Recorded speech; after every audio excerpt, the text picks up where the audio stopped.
አንድ አዛውንት እናት በከተማቸው የታወቀና በአብዛኛው ሀብታሞች የሚገለገሉበት ትልቅ ባንክ ገንዘብ ለማውጣት ጎራ ይላሉ። ይሁን እንጂ የሴትየዋን ምስኪን መምሰልና ዓይን የማይገባ አለባበስ ያዩ ሰራተኞችና ስራ አስኪያጅ ሴትየዋን አመነጫጭቀው አዋርደውና ገፍትረው ወደ ውጭ እንድትወጣ ያደርጋሉ። እኚህ በደረሰባቸው በደል እጅጉን ያዘኑት አዛውንትም በሰዎቹ ጭካኔ እየተበሳጩ የሆነውን ነገር ለመናገር የአውራጃው ዋና የፖሊስ ኮሚሽነር ወደ ሆነችው አሲያ ጋር ስልክ ይደውሉና የሆኑትን ይነግሯታል። እንደ ጸጥታ አስከባሪ ኃላፊነቷና እንደ ተበዳይዋ ልጅነቷ አሲያም በድርጊታቸው ትበሳጭና እናቷን አረጋግታ በነጋታው ጠዋት አብረው እንደሚሄዱ ነግራቸው ይለያያሉ።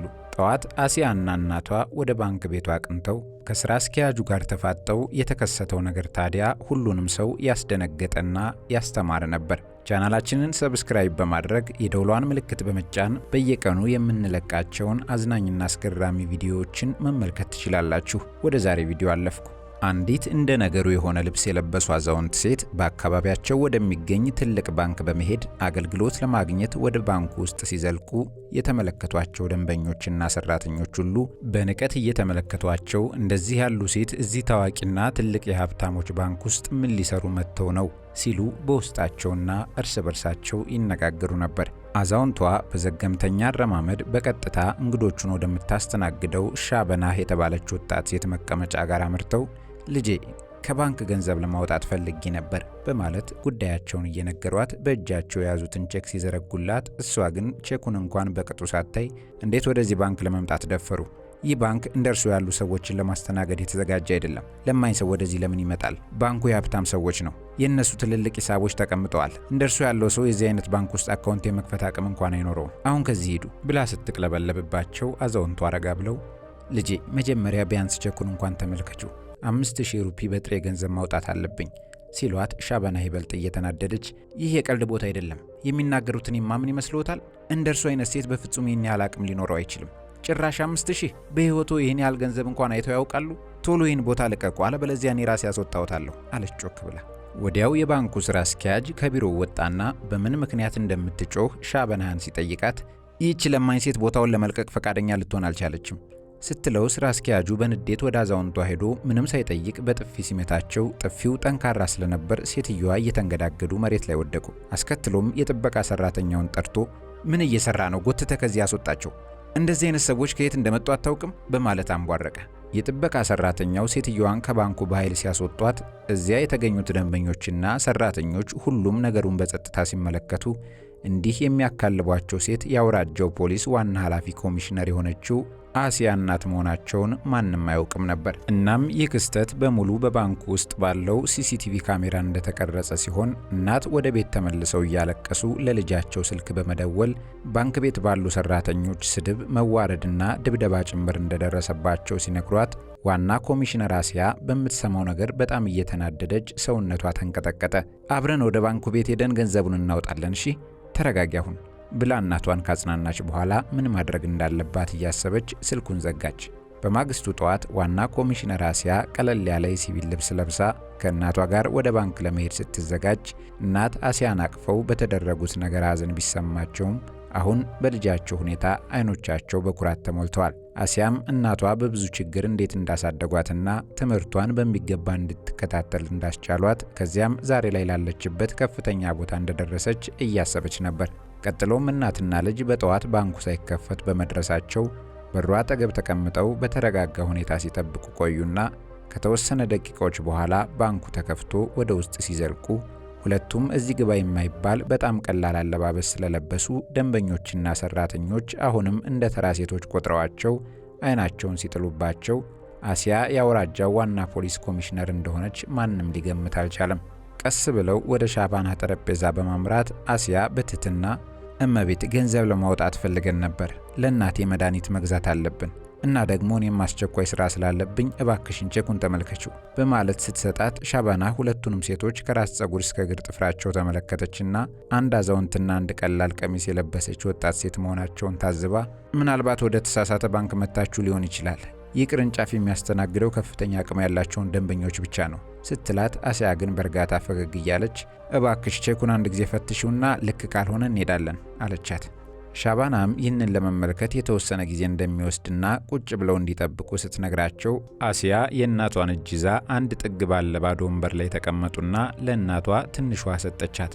ባንክ ውስጥ ያሉት ሰዎች ሁለቱንም አፈራርቀው ይመለከቷቸዋል። ምክንያቱም እዚህ ባንክ ብዙውን ጊዜ ሀብታም ነጋዴዎች፣ መኮንኖችና ታዋቂ ሰዎች በምርጥ መኪናዎቻቸውና በዘነጠ አለባበስ ስለሚመላለሱ እንደ ነገሩ የለበሱት እናትና ልጅ ለሁሉም ሰው እንግዳ ሆነውባቸዋል። ከየትኛው መንደር ነው የመጡት? ምናልባት ለጡረታ መጥተው ይሆናል። እዚህ አካውንት ሊኖራቸው አይችልም እየተባባሉ እርስ በርስ በሹክሹክታ ማውራት ጀመሩ።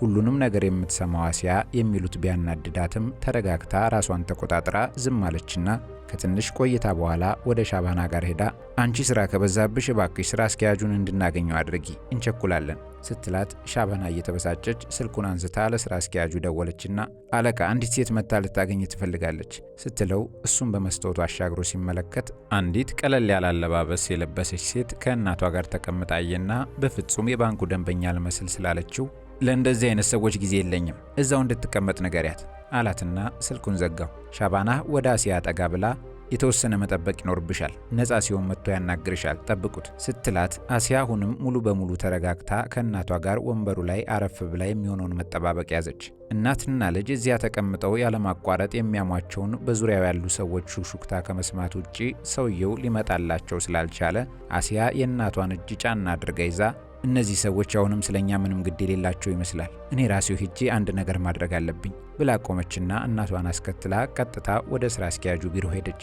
ከመስታወቱ ጀርባ ሆኖ ሲመለከታቸው የነበረው ስራ አስኪያጅ ፈጥኖ ወጣና መንገዱን እየዘጋው ምን ፈልጋችሁ ነው በማለት ኮስተር ብሎ ሲጠይቅ አሲያ ፖስታውን ወደፊቱ እያስጠጋች ለእናቴ መድኃኒት ለመግዛት ገንዘብ ማውጣት አለብኝ፣ እናም ብዙ ስራዎችም ስላሉኝ ይሄው ቼኩ እባክህ አረጋግጥና አስተናግዱን ስትለው ስራ አስኪያጁ ፖስታውን እንኳን ሳይቀበላት በንዴት በአካውንትሽ ውስጥ ምንም ገንዘብ አይኖርም፣ ይህንን ያልኩት ደግሞ እናንተን በማየት ብቻ ገንዘብ እንደሌላችሁ ማወቅ ስለምችል ነው ሲላት፣ አሲያ ግን አሁንም በጣም በተረጋጋ ድምፅ አንድ ጊዜ ብቻ ቼኩን ብታይልን የተሻለ ይሆን ነበር፣ እንደዚህ አይነት ግምት መስጠት ትክክል አይደለም በማለት መለሰችለት።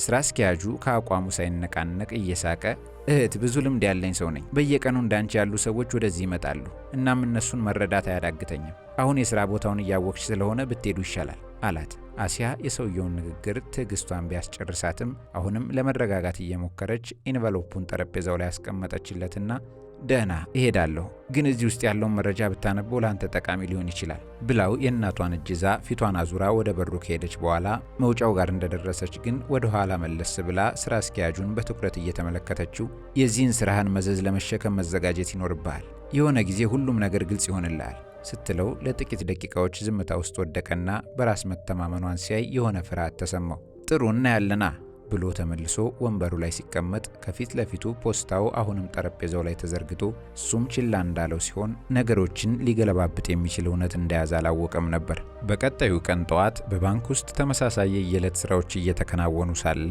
ከገደብ በላይ የተዋረዱት አዛውንት እናትና ልጃቸው አሲያ ዝንጥ ብለው ከጎናቸው አንድ ሳምሶናይት የያዘ ወጣት ጠበቃ ከነሙሉ ግርማ ሞገሱ ሆነው ወደ ውስጥ ሲዘልቁ ሁሉም አይናቸው በእነሱ ላይ ተተከለ።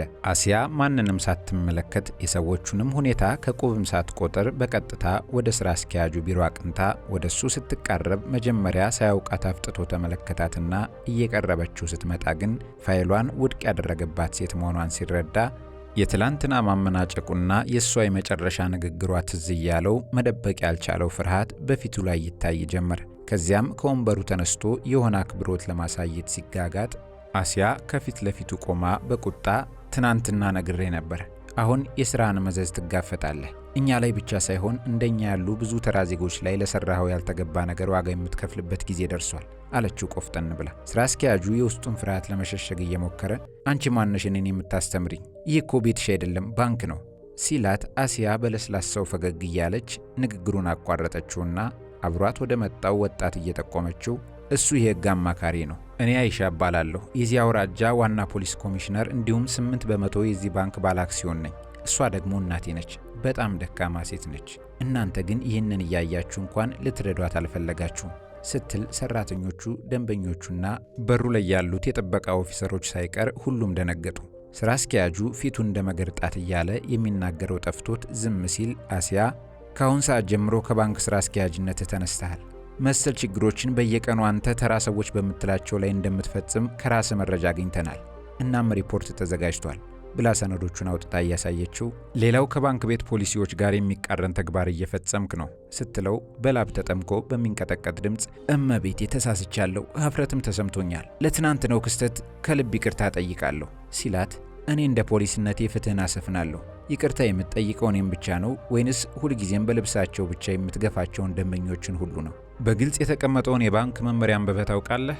ሀብታም ይሁን ድሃ ሁሉም ደንበኞች እኩል ይስተናገዳሉ። ይህንን የማያከብር ማንኛውም ሰራተኛ እርምጃ ይጠብቀዋል አለችው ኮስተር ብላ። ዛሬ ሙሉ በሙሉ ከስራህ ላግድህ እችል ነበር፣ ነገር ግን ራስን እንድታስተካክል አንድ የመጨረሻ እድል እሰጥሃለሁ። ይህንን ተግባር ከደገምከው የሥራ ድርሻ ብቻ ሳይሆን ማንነትም ይሰረዛል አለችውና የደንበኞች መረጃ ሰጪ ኦፊሰሯን ሻባናህን ጠራቻት። ሻባናህ በሀፍረት ወደፊት ቀረበችና እምባ ከዓይኖቿ እየፈሰሰ በፍርሃት ተሞልታ እመቤት እባክሽ ይቅርበኝ፣ ትልቅ ስህተት ሰርቻለሁ፣ ካሁን በኋላ እንደዚህ አይነት ሰው አልሆንም አለች። አሲያም ማንንም በልብሱ ምክንያት አትናቁ፣ ዛሬ የተማርሽውን ትምህርት ለሥራ ቦታ ብቻ ሳይሆን ለሙሉ ሕይወትሽ ተጠቀሚበት ብላት ወደ ሰራተኞቹ ዙራ እየተመለከተቻቸው ልታወራ ስትዘጋጅ ሁሉም የባንክ ሰራተኞች አንገታቸውን ደፍተው ቆሙ።